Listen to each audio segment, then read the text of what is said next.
সংগ্রামী ভাই ও বোনেরা, আমরা আজকে এখানে মশাল মিছিল শেষ করে এখানে দাঁড়িয়েছি। আপনারা জানেন সারা দেশ উত্তাল, সারা দেশের সাধারণ মানুষ রাস্তায় নেমেছে। তারা দাবি করছে ধর্ষকদের বিচার করতে হবে, দৃষ্টান্তমূলক শাস্তি দিতে হবে। আমরা গত 7 মাস ধরে আমরা প্রত্যাশা করেছিলাম যে হয়তো বাংলাদেশের সাধারণ মানুষের যে জননিরাপত্তা সেটা নিশ্চিত হবে, কিন্তু আমরা দেখেছি গত 7 মাস ধরে বাংলাদেশে কোনো জননিরাপত্তা নাই।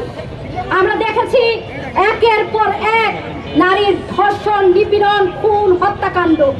আমরা দেখেছি মবতন্ত্র।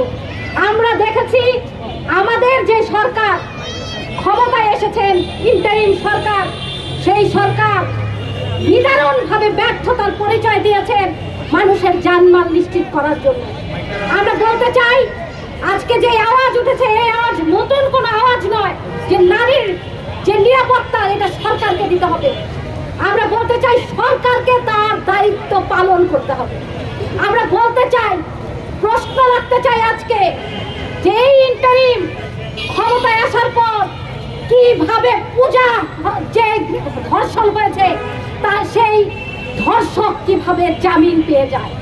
আমরা প্রশ্ন রাখতে চাই, নুসরাত হত্যাকাণ্ডের পর সারা বাংলাদেশ আমরা তোলপাড় করেছিলাম, রাস্তায় নেমেছিলাম।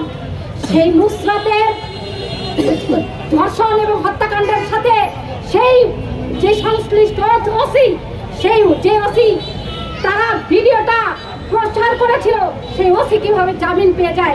আমরা এই ইন্টারিমের কাছে প্রশ্ন রাখতে চাই। আর প্রশ্ন রাখতে চাই, 7 মাস লাগলো এই কথা বলতে যে এই ধর্ষণ, নারী নিপীড়নের বিরুদ্ধে জিরো টলারেন্স, এটা 7 মাস লাগলো যখন সারা বাংলাদেশের নারীরা, সাধারণ শিক্ষার্থীরা রাস্তায় নেমেছে, তখন আপনাদের মনে হয়েছে যে জিরো টলারেন্স। আমরা জিরো টলারেন্স দেখতে চাই বিচারের ক্ষেত্রে। আমরা জিরো টলারেন্স দেখতে চাই বাংলাদেশের আইনগুলোতে। যেই আইনটা আছে সেই আইনটাই আপনারা প্রয়োগ করেন। আপনার যে পুলিশ বাহিনী আছে তারা তাদের যেন দায়িত্ব পালন করে। যে ডাক্তার নারীরা যারা এই ভুক্তভোগী তারা বারংবার হেমিং এর শিকার হন, তাদের আজকে অবস্থান কোথায়? আমরা প্রশ্ন রাখতে চাই। আপনারা বলেছেন জিরো টলারেন্স, তাহলে চট্টগ্রাম বিশ্ববিদ্যালয়ের যে মেয়েদেরকে 9 জন মেয়েকে বহিষ্কার করলো, সেইখানকার যে প্রক্টর যে স্লাট শেমিং করলো ফেসবুক থেকে শুরু করে সমস্ত, তার ব্যাপারে আপনাদের পদক্ষেপ কি? এইটা বাংলাদেশের মানুষ জানতে চায়।